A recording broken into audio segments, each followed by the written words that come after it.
자, 오늘은 여러분들이 자꾸 달과 화성은 있느냐, 그리고 물리학자들은 어떻게 생각하느냐라는 메일들을 계속 보내길래 이것을 함축적으로 설명할 수 있는 일단 우주 이론에 대해서 이 진실을 말씀드리려고 하는데, 본 방송은 어디까지나 저의 생각과 과학적 정보를 수집하여서 그 기초를 하는 것이기 때문에 방송에 대한 신뢰 판단은 각자의 몫으로 돌리겠습니다. 이 불과 100년 전입니다. 이 36살의 알버트 아인슈타인이라는 이 물리학자는 바로 베를린의 프로이센 과학 아카데미에서 우주와 시간 그리고 중력에 관한 혁신적인 새 이론을 발표하게 됩니다. 이것이 우리가 알고 있는 일반 상대성 이론입니다. 우리 모두가 알고 있는 이 상대성 이론은 단연코 아인슈타인의 획기적인 이론이었습니다. 상대성 이론은 거대한 우주의 작동 원리를 간결하면서도 매우 세밀하게 증명한 우주 이론의 핵심이라고 볼 수가 있는데, 바로 사과가 나무에서 떨어지는 이유에서부터 시공간의 탄생에 이르기까지 이 모든 것을 상대성 이론이라는 하나의 물리학 수학에 담아냈던 것입니다. 1915년은 분명 물리학자들을 발칵 뒤집게 만들었던 가장 큰 두 가지 과제를 얻게 되는 그러한 해였는데, 이것이 아인슈타인의 상대성 이론이었고, 다른 또 하나가 바로 상대성 이론보다 더 혁신적이었던 양자역학이었습니다.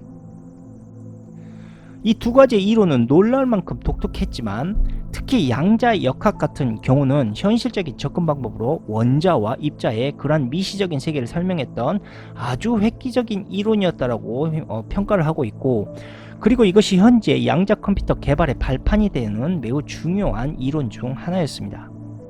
그렇게 우리 인류는 지난 100년 동안 상대성 이론과 양자역학이라는 이 두 가지의 발상으로 우주에 대한 우리의 지식이 완전히 바뀌게 되었으며, 현재 모든 우주 이론은 이 두 가지를 기초로 해서 만들어지고 있는 것이다 라고 봐도 무관합니다.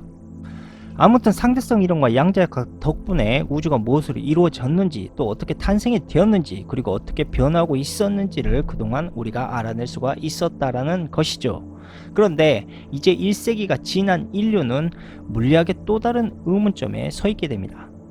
이것은 완전히 다른 이론의 문제라고 볼 수가 있는데, 상대성 이론과 양자역학의 이론이 점점 시간이 지날수록 그 신뢰성과 정확성이 의심투성이로 변해가고 있다는 점입니다. 이러한 의심은 바로 물리학의 근본적인 문제에 대해서 이야기를 하는 것인데, 이 문제는 바로 이것입니다. 우주는 정말 물리학자들의 말처럼 수학에 따른 이론주의만으로 모든 것을 설명할 수가 있는 것인가?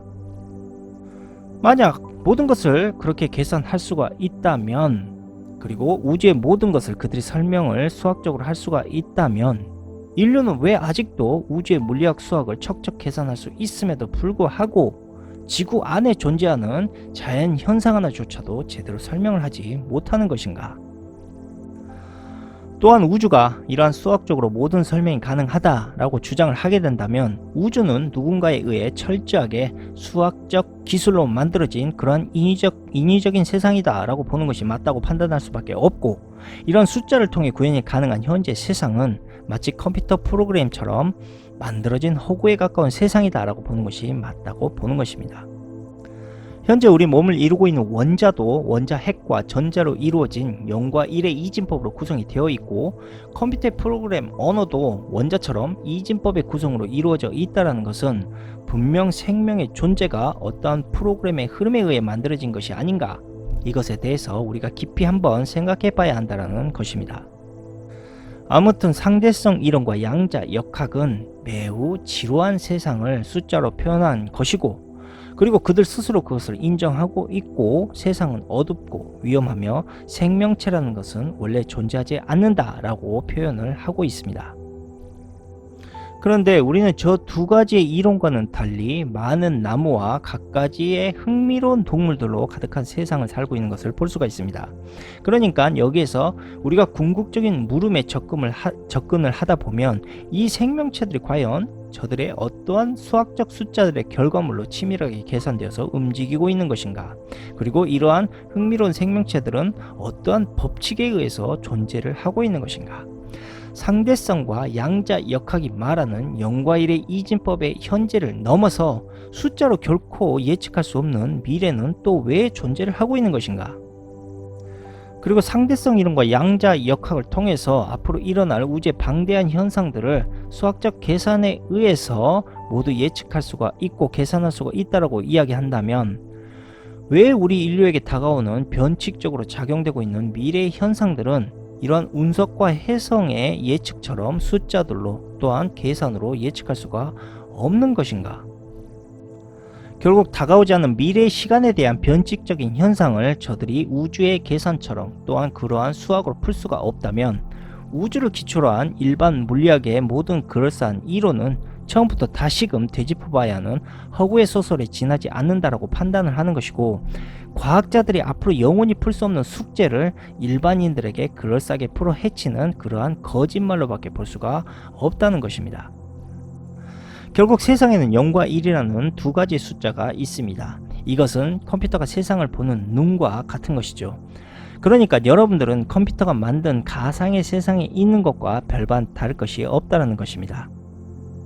이러한 법칙을 빨리 깨닫게 되신다면 현재 여러분들이 살고 있는 세상을 좀 더 냉정하고 선명하게 바라볼 수 있게 될 것이고, 지금 일어나고 있는 모든 현상 또한 0과 1이 만들어낸, 그러니까 원인에 따른 결과가 나오는 이러한 철저한 규칙에 의해서 흘러간다는 것을 알게 될 것이고, 시간 또한 정신의 세계에서 존재할 뿐 실제로 존재하지 않는다는 것을 여러분들은 깨닫게 될 것입니다. 현실에서도 우리는 어떤 생각을 가지느냐에 따라 시간이 쏜살같이 흘러가거나 매우 더디게 흘러간다는 것을 알 수가 있으며, 인생이란 긴 시간 또한 되짚어 보면 매우 쏜살같이 흘러갔다는 것을 느낄 수가 있습니다. 즉 시간이라는 것은 0과 1의 이진법에 의해서 모두에게 똑같이 분배되어 흘러가는 것 같지만, 각자가 느끼는 정신적 관념에 따라 그 흘러가는 시간들이 왜곡되고 있음을 우리는 눈치채야 됩니다. 굳이 비유를 들자면 두 사람이 영화관에서 영화를 보고 있다라고 가정을 합시다. 한 사람은 영화를 즐겁게, 그리고 다른 사람은 지루하게 보았을 때 과연 누구의 시간이 매우 빠르게 흘러갔을까요?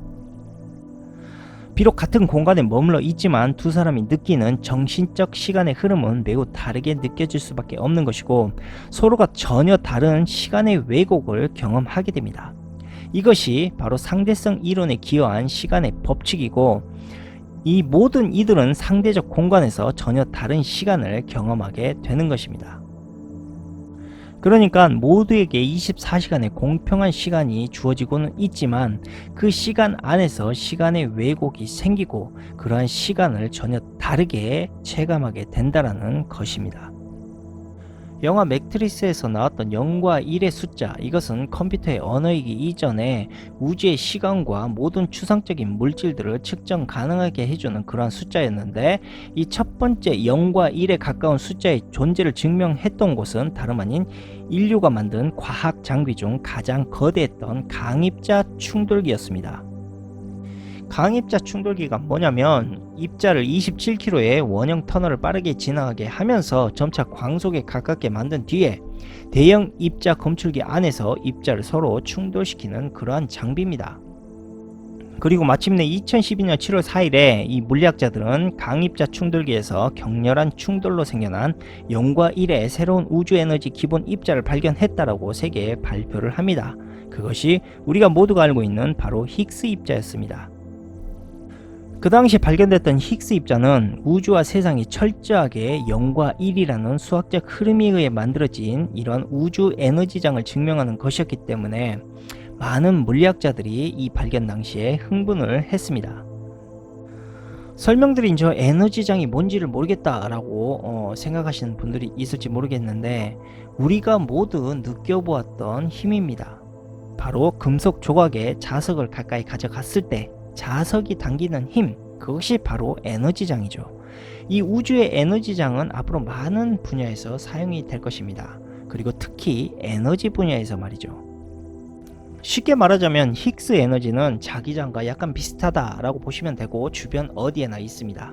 물론 보거나 만질 수는 없지만 히그스장에는 0의 숫자들로 이루어진 에너지 장력이 흐르고 있고, 물리학자들은 그 속에서 가상의 숫자들을 보고 있는 것입니다.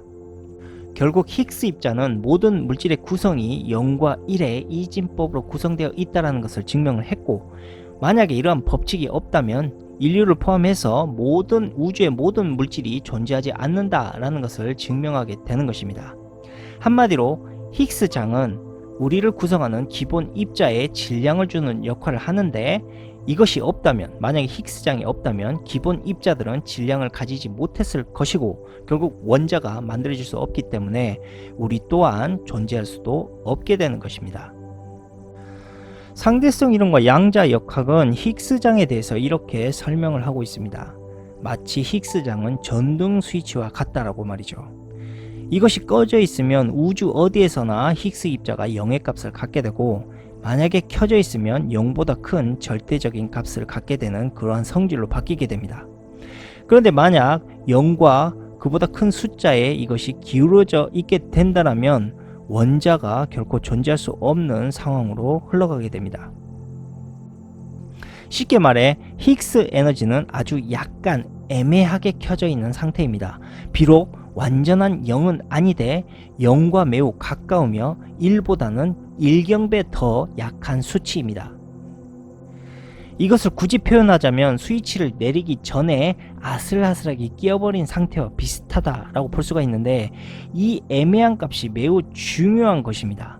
이것이 만약에 약간만이라도 달랐다면 우주에는 0과 1의 법칙이 사라지게 되고 어떠한 물리적 구조도 하나도 존재할 수 없기 때문에 아무런 물질적인 구성을 할 수가 없게 되는 상황이 오게 되는 것이죠. 그런데 한 가지 흥미로운 사실은 이러한 히그스 입자의 물리 법칙이 도저히 자연 현상으로 생길 수가 없는 현상이다 라고 이야기를 하고 있고, 매우 세밀하면서 복합적으로 그것도 치밀하게 구현된 이러한 수학적 원리의 덩어리 입자라는 것입니다.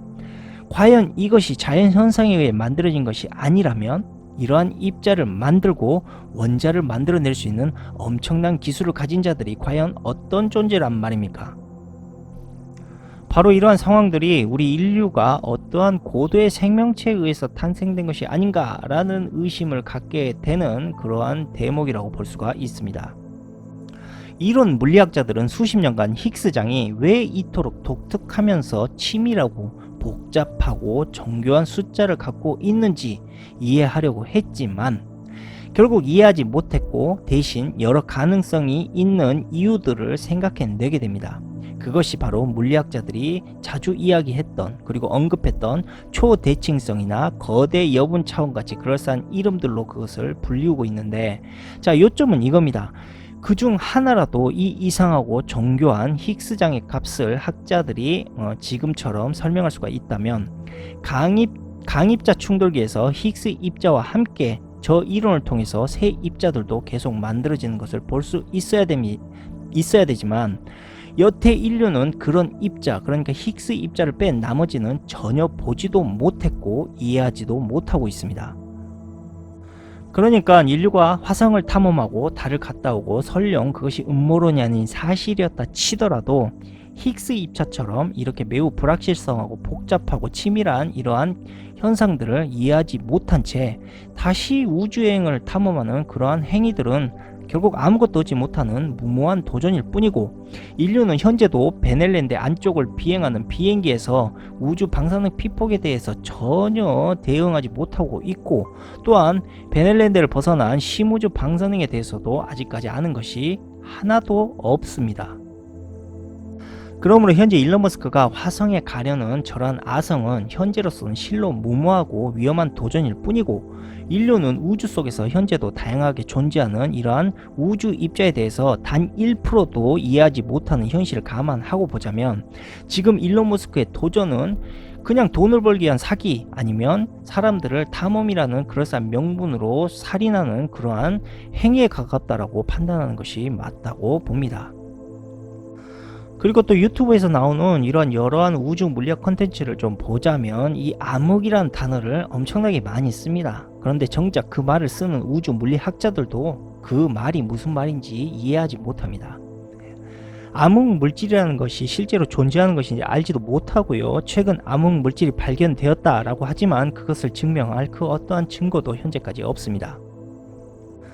현재도 암흑 에너지가 뭔지는 모르지만 텅 빈 우주가 가진 에너지라고 말하고 있을 뿐 자신들도 그것이 뭔지를 모른다라는 이야기입니다. 그래서 그것이 뭐냐라고 굳이 따지자면 그냥 진공의 에너지다 라고 그들이 말을 합니다. 그래서 암흑에너지는 실제로 존재한다라는 것을 증명하기 위해서 이 암흑에너지가 얼마나 강력한지 거기에 대해서 계산을 해보았지만 매우 어이없는 결과가 나오게 됩니다. 암흑에너지가 천문학에서 측정한 값의 10의 120승만큼 커야 한다는 결론이 나오게 된 것이죠. 단순하게 말하자면 0이 120개 붙어 있는 건데 이거 솔직히 상상도 안 될 만큼 너무 커가지고 머리로 가늠할 수도 없는 숫자입니다. 물리학자들은 이런 숫자를 표현할 때 늘 천문학적이라는 단어를 쓰는데 이것은 그걸로도 부족해 보이는 숫자입니다. 이 숫자는 우리가 생각했던 그 어떤 숫자보다도 클 것입니다. 굳이 우리가 상상을 해보자면 이 숫자에 대해 상상을 해보자면 우주에 있는 원자의 개수보다 100조 곱하기 100조 곱하기 100조 배 더 큰 숫자라고 보시면 됩니다. 그러니까 저들이 우주에 대해서 모두 안다라고 치밀하게 수학적인 계산을 하고 그것을 우리에게 보여주지만 결국 저런 형편없는 예측치가 나오게 된다라는 거고, 이것은 이 암흑에너지는요 역대 최악의 예측치라고 현재도 불려오고 있습니다. 그러니까 히그스전과는 달리 이 암흑에너지의 숫자는 현재 무엇으로도 설명할 수가 없고 전혀 엉뚱한 예측치가 나온 것이라고 볼 수가 있습니다. 만약 암흑에너지가 저들이 계산한 숫자대로 강력했다라면 우주는 이미 산산조각이 났을 겁니다. 그러니까 산산조각이 나게 되면 원자가 존재하지 못하니까 별과 운하도 형성되지 못하게 되고 우리 또한 존재하지 않게 되는 것이죠. 이것이 바로 상대성 이론과 양자 물리학의 숫자 놀이의 한계인 것이고, 과학이 사진과 숫자 놀이로 지금까지 우리에게 던져주는 이런 우주에 대한 정보를 무조건 신뢰하지 말아야 하는 또 하나의 이유 중 하나인 것입니다. 아무튼 과학자들은 거시 세계에서 일부 상상력과 수학으로 만들어진 이론이랄 수 있는 아인슈타인의 일반 상대성 이론과 미시세계에 관한 이론이랄 수 있는 양자역학, 이 두 가지가 완벽히 결합되면서 많은 의문점이 해결되기를 바랬습니다. 아인슈타인도 말년의 대부분을 허비하면서 물리학 통일의 이론을 찾고자 했고요. 이후로도 많은 물리학자들이 계속 연구를 합니다. 그래서 나온 가장 유력한 통합 이론 후보 중 하나가 바로 촉근 이론입니다. 이 이론의 기본적인 내용은 온 우주를 구성하는 기본 입자를 확대해서 들여다봤더니 그것이 사실은 애초부터 입자가 아닌 에너지를 갖고 있는 진동하는 끈으로 이루어져 있고, 진동 주파수에 대응해서 각각의 다른 입자로 이것이 구분이 된다는 내용입니다. 그러니까 쉽게 말씀드리자면 기타줄마다 다른 음을 내는 것과 비슷한 이론이다 라고 보시면 되는 것이죠. 그런데 사실 촉근 이론은요 이 거의 반제지향 판타지에 가까운 이론이라고 볼 수가 있고 매우 그럴싸하게 보이긴 하지만 심각한 문제들이 있습니다. 촉근 이론 같은 경우는요 하나의 이론이 아니라 여러 이론의 집합체로 이루어져 있다는 것인데, 실제로 촉근 이론을 펼쳐보자면 무려 10의 500제곱계까지 다른 설명이 존재한다는 것입니다. 그러니까 다른 행성도 있고 별도 있고 은하도 있는데 다른 우주가 없으리라는 법은 없는 거 아니냐라는 것이 촉근 이론인데, 자 문제는 이것을 증명할 방법이 영원토록 불가능하다는 것이고, 자 이 때문에 촉근 이론이 과학적이지 못하고 판타지에 가깝다라고 이야기하는 것입니다. 그런데 문제는 이 모든 것을 수학적으로 접근하는 물리학자들이 촉근 이론이 틀렸다라는 것을 입증할 수가 없다라는 그 이유만으로 이것이 실제 물리학 이론의 버젓이 존재를 하고 있고요. 현재 물리학 이론들이 얼마나 황당한 상상력의 집합체를 가지고 있는가 라는 것을 이 촉근 이론 하나만 보더라도 쉽게 설명이 가능하리라 봅니다. 사실 다중 우주 이론은 오래전부터 있었습니다. 그런데 최근 몇 년에 와서 이런 방식의 추론이 증명될 수 있다는 증거를 찾기 시작을 했는데, 자 그것은 어디까지나 모두 자기들의 상상력의 가설일 뿐이고, 이것은 마치 가보지도 않는 엘도라도를 상상하는 것과 다를 것이 전혀 없습니다. 현재도 나사나 물리학자들이 우주의 그럴싸한 이론과 이미지를 통해서 정확하게 늘어놓고는 있지만 물질 구성의 핵심 요소인 히그스장의 값조차도 제대로 설명할 수 없는 이런 상황에서 그들이 말한 수학의 이론의 접근법의 오류가 얼마나 크게 존재하고 있는 것인가, 이 부분에 대해서도 사실 그들이 부인할 수는 없을 것입니다. 한마디로 자신들조차 잘 알지도 못하는 우주 현상에 대해서 그럴싸하고 장황하게 사람들에게 떠들어대면서 엄청난 자금을 가져오는 그러한 명분으로 이것을 이용하는 경우가 많다고 볼 수가 있는데, 최근 나사에서 고양이 눈깔 같은 사진을 통해서 이것이 블랙홀이다 라고 이야기를 하고 있습니다. 자, 문제는 이것이 블랙홀이라고 믿을 사람이 과연 얼마나 존재할까라는 그러한 의심입니다. 우리 인류는 현재 미디어에서 보여지고 있는 것만큼 우주의 수학적 법칙과 그 질서에 대해서 많은 것을, 아니 거의 전혀 알지 못합니다. 끝으로 다시 한번 질문을 하겠습니다. 인류는 어디에서 왔으며 어디로 가는 것인가? 그리고 달과 화성 같은 행성은 정말 존재하는 것이며 인류는 우주를 나갈 수가 있었던 것인가? 아니면 우주는 정말 존재하는 것인가? 자, 이러한 황당한 질문들을 우리가 대답하기에 앞서서 인류는 우주의 기본 구성 물질에 대해서 과연 얼마나 알고 있는 것이냐에서부터 접근을 하게 된다면 여러분들의 많은 의심점에, 그리고 그에 대한 해답들은 이미 나와버린 것이 아닌가를 말씀드리면서 오늘 방송을 마치겠습니다. 감사합니다.